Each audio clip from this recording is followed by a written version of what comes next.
നമസ്കാരം. നമ്മുടെ രാജ്യത്തിൻ്റെ ചരിത്രത്തിലെ ഏറ്റവും വലിയ ഡിജിറ്റൽ ജനസംഖ്യാ കണക്കെടുപ്പിന് തുടക്കമാവുകയാണ്. ഇന്ത്യ മഹാരാജ്യത്തിൻ്റെ ചരിത്രത്തിലെ 16ാമത്തെയും സ്വാതന്ത്ര്യാനന്തര ഇന്ത്യയിലെ 8ാമത്തെയും വിപുലമായ സെൻസസ് നടപടികളാണ് ഇപ്പോൾ ആരംഭിക്കുന്നത്. സാധാരണയായി ഓരോ 10 വർഷം കൂടുമ്പോഴാണ് നമ്മുടെ നാട്ടിൽ സെൻസസ് നടക്കാറുള്ളത്. അവസാനമായി നടന്നത് 2011-ലാണ്. അതുകഴിഞ്ഞ് കൃത്യം 10 വർഷം തികഞ്ഞ 2021 നടക്കേണ്ടിയിരുന്ന ഈ സെൻസസ് കോവിഡ് മഹാമാരിയും പിന്നീട് വന്ന പൊതു തെരഞ്ഞെടുപ്പുകളും കാരണമാണ് ഇത്രയും വൈകിയത്. ഇന്ത്യയുടെ ചരിത്രത്തിൽ ആദ്യമായാണ് സെൻസസ് നടപടികൾ ഇത്രയധികം വൈകി, അതായത് 15 വർഷങ്ങൾക്ക് ശേഷം നടക്കാൻ പോകുന്നത്. കേരളത്തിൽ ഇതിൻ്റെ ആദ്യ ഘട്ടമായ സെൽഫ് എന്യൂമറേഷൻ ജൂൺ 16 മുതൽ ജൂൺ 30 വരെ നടക്കും. മൊബൈൽ ഫോൺ വഴി സ്വന്തമായി വിവരങ്ങൾ രേഖപ്പെടുത്താം എന്നാണ് അധികൃതർ പറയുന്നത്. എന്നാൽ സാധാരണക്കാരായ ജനങ്ങൾ വലിയ ആശങ്കയിലാണ്. എന്താണ് ഈ ആശങ്കയ്ക്ക് കാരണം? നമ്മുടെ കേരളത്തിൻ്റെ സമ്പദ് വ്യവസ്ഥയെ താങ്ങി നിർത്തുന്ന പ്രവാസികളോട് കേന്ദ്രത്തിലെ BJP സർക്കാരും കേരളത്തിലെ LDFും കാണിക്കുന്ന കടുംവെട്ടാണ് ഇതിലൂടെ പുറത്തു വരുന്നത്. സെൻസസ് സമയത്ത് അടഞ്ഞുകിടക്കുന്ന വീടുകൾ കണക്കെടുപ്പിൽ ഉൾപ്പെടുത്തിയിട്ടില്ല എന്നാണ് സെൻസസ് കമ്മീഷൻ പറയുന്നത്. ലക്ഷക്കണക്കിന് പ്രവാസികളുള്ള കേരളത്തിൽ അവരെ ലിസ്റ്റിൽ നിന്ന് ഒഴിവാക്കാനുള്ള ഗൂഢാലോചനയാണോ ഇത് എന്ന് സംശയിക്കേണ്ടിയിരിക്കുന്നു. പ്രവാസിക്ഷേമം പ്രസംഗിച്ചുകൊണ്ടിരുന്ന പിണറായി സർക്കാരും ഇതിനെതിരെ മിണ്ടുന്നില്ല. എന്താണ് ഈ പുതിയ സെൻസസ്? എന്താണ് ഈ സെൽഫ് എന്യൂമറേഷൻ?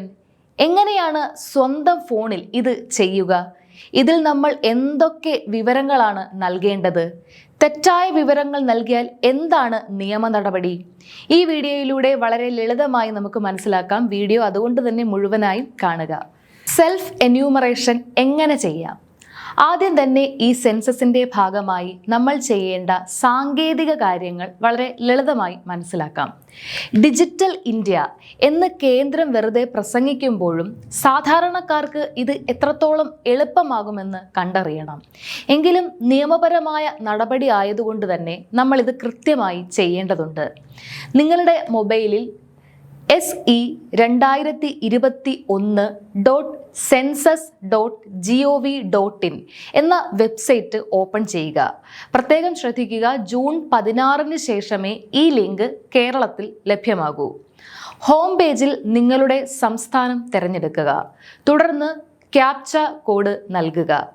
കുടുംബനാഥൻ്റെ പേര്, മൊബൈൽ നമ്പർ, ഇമെയിൽ എന്നിവ നൽകി ഫോണിൽ വരുന്ന OTP സബ്മിറ്റ് ചെയ്യുക. അടുത്തതായി മാപ്പ് ഓപ്പൺ ആയി വരും. അതിൽ നിങ്ങളുടെ വീട് കൃത്യമായി കണ്ടെത്തി അതിന് മുകളിൽ റെഡ് മാർക്കർ സ്ഥാപിച്ച് ലൊക്കേഷൻ സേവ് ചെയ്യുക.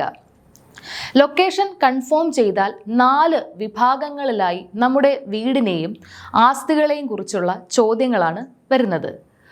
ഒന്നാമത്തേത് വീടിൻ്റെ വിശദാംശങ്ങൾ. നിങ്ങളുടെ വീട് നിർമ്മിക്കാൻ ഉപയോഗിച്ച വസ്തുക്കൾ എന്തൊക്കെയാണ്? അതായത് തറ ഏത് തരം മെറ്റീരിയൽ കൊണ്ടാണ്, ഭിത്തികൾ എന്താണ്, മേൽക്കൂര കോൺക്രീറ്റ് ആണോ, ഓടാണോ, ഷീറ്റാണോ തുടങ്ങിയവ. ഒപ്പം വീടിൻ്റെ നിലവിലെ അവസ്ഥ എങ്ങനെയുള്ളതാണ് എന്നതിനും ഓപ്ഷനുകൾ ഉണ്ടാകും. അത് കൃത്യമായി സെലക്ട് ചെയ്ത് സേവ് ചെയ്യുക. രണ്ടാമത്തേത് കുടുംബ വിവരങ്ങൾ. നിങ്ങളുടെ കുടുംബത്തിൽ ആകെ എത്ര അംഗങ്ങളുണ്ട്?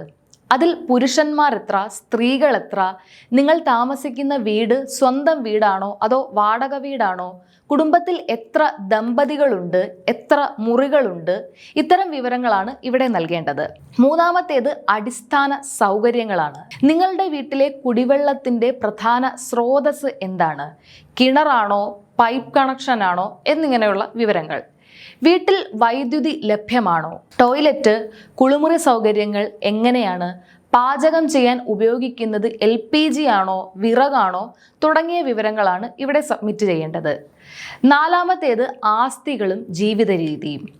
നിങ്ങളുടെ വീട്ടിൽ റേഡിയോ, ടെലിവിഷൻ, ഇൻ്റർനെറ്റ് സൗകര്യം, കമ്പ്യൂട്ടർ അല്ലെങ്കിൽ ലാപ്ടോപ്പ്, സ്മാർട്ട് ഫോൺ എന്നിവയുണ്ടോ? വീട്ടിൽ ഉപയോഗിക്കുന്ന വാഹനങ്ങൾ, അതായത് സൈക്കിൾ, സ്കൂട്ടർ, കാർ ഏതൊക്കെയാണ് അത്തരം വിവരങ്ങൾ? കുടുംബാംഗങ്ങൾ പ്രധാനമായി ആഹാരമാക്കുന്ന ധാന്യം ഏതാണ്? തുടങ്ങിയ വിവരങ്ങൾ ഇവിടെ പൂരിപ്പിക്കുക. ഇതെല്ലാം പൂരിപ്പിച്ച് പ്രിവ്യൂ നോക്കി ഫൈനൽ സബ്മിറ്റ് ചെയ്യുമ്പോൾ നിങ്ങളുടെ മൊബൈലിലേക്ക് 11 അക്കങ്ങളുള്ള ഒരു ഐഡന്റിഫിക്കേഷൻ ID വരും. ഇത് നിങ്ങളുടെ ഫോണിൽ സൂക്ഷിച്ചു വെക്കുക. പിന്നീട് ജൂലൈ മാസം ഉദ്യോഗസ്ഥർ വീടുകളിൽ വരുമ്പോൾ ഈ നമ്പർ കാണിച്ചാൽ മതിയാകും. ഇനി ഇതിന്റെ രാഷ്ട്രീയ വശങ്ങളിലേക്ക് വരാം.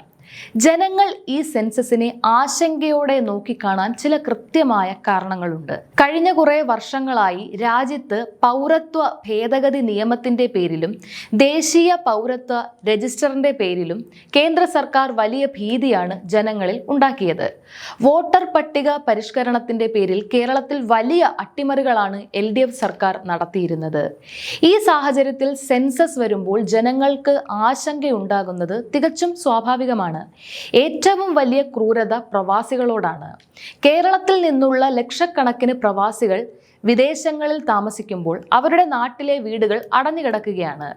ഈ അടഞ്ഞുകിടക്കുന്ന വീടുകൾ കണക്കെടുപ്പിൽ ഉൾപ്പെടുത്തിയിട്ടില്ല എന്ന് സെൻസസ് കമ്മീഷൻ പറയുമ്പോൾ കേരളത്തിന്റെ നട്ടെല്ലായ പ്രവാസികളെ പൗരത്വ കണക്കെടുപ്പിൽ നിന്ന് പുറത്താക്കാനാണോ ഈ നീക്കം എന്ന് UDF ചോദിക്കുകയാണ്.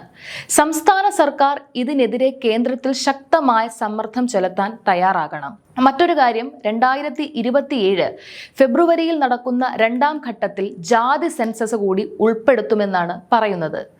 1931 ശേഷം രാജ്യത്ത് ജാതി സെൻസസ് കൃത്യമായി നടന്നിട്ടില്ല. പാവപ്പെട്ട പിന്നാക്ക ജനവിഭാഗങ്ങൾക്ക് കൃത്യമായ ആനുകൂല്യങ്ങൾ ലഭിക്കാൻ ജാതി സെൻസസ് വേണമെന്ന് കോൺഗ്രസ് ദേശീയ നേതൃത്വം നിരന്തരം ആവശ്യപ്പെടുന്ന കാര്യമാണ്. എന്നാൽ BJP സർക്കാർ ഇതിനോട് മുഖം തിരിക്കാനാണ് എപ്പോഴും ശ്രമിച്ചിട്ടുള്ളത്. സർക്കാരുകളുടെ നയങ്ങളോട് നമുക്ക് ശക്തമായ രാഷ്ട്രീയ വിയോജിപ്പുകൾ ഉണ്ടെങ്കിലും രാജ്യത്തെ പൗരന്മാർ എന്ന നിലയിൽ സെൻസസ് നടപടികളോട് നമ്മൾ സഹകരിക്കേണ്ടതുണ്ട്.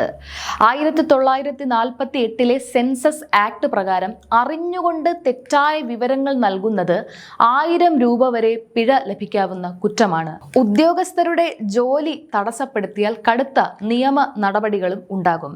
അതുകൊണ്ട് രാഷ്ട്രീയ ജാഗ്രത കൈവിടാതെ തന്നെ നമ്മുടെ അവകാശങ്ങൾ സംരക്ഷിക്കാൻ കൃത്യമായ വിവരങ്ങൾ മാത്രം പോർട്ടലിൽ രേഖപ്പെടുത്തുക.